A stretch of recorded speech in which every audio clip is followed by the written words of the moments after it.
Hello and welcome to Marginal Analysis and Approximations using increments in 3 minutes.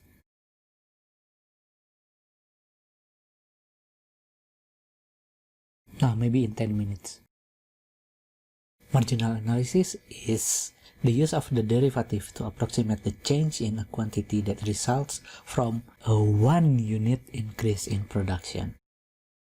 Let's say we have Cx as the total cost of producing X units. If X0 units are currently being produced, then C prime X0 is called the marginal cost of producing X0 units. This means that the marginal cost is approximately the difference of cost when we want to produce X0 plus 1 units.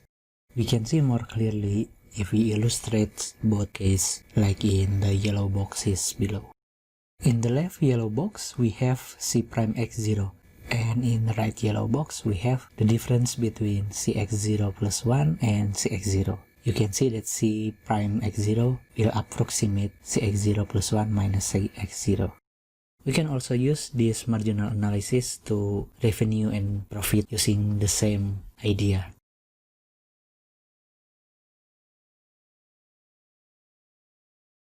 Let's go with the example. We have a manufacturer that estimates the cost of producing X units is something like that, and also the price for a unit is represented by Px.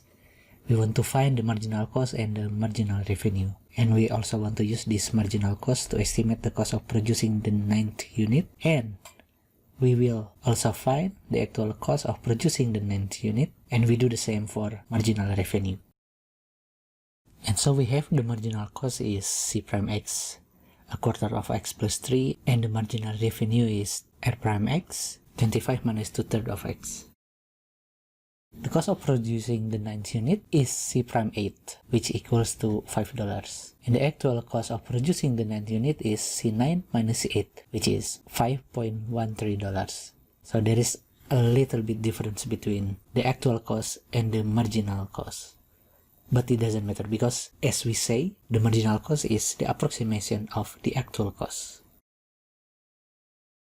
The marginal revenue R prime 8 is $19.67, while the actual revenue is $19.33.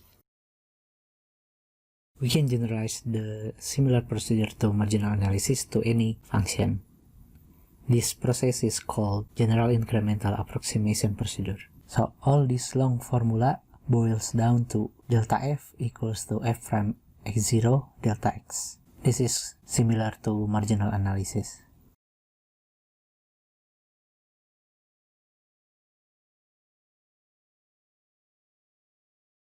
We can also formulate the previous procedure in its percentage form by using this formula.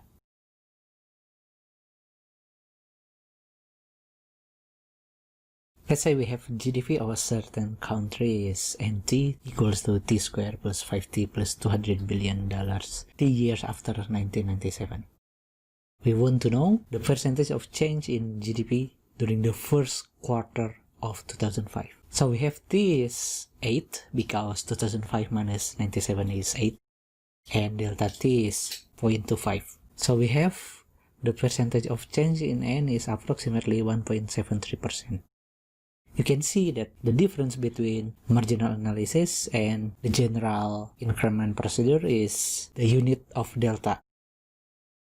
In marginal analysis, because we deal with units of product, usually delta is integers, while here we can have any value of delta. The increments that we use so far have a special name. They are called differentials. You may be familiar with this name before. The differential of x is dx and it is equal to delta x, while the differential of y is dy and they are equal to f prime x dx.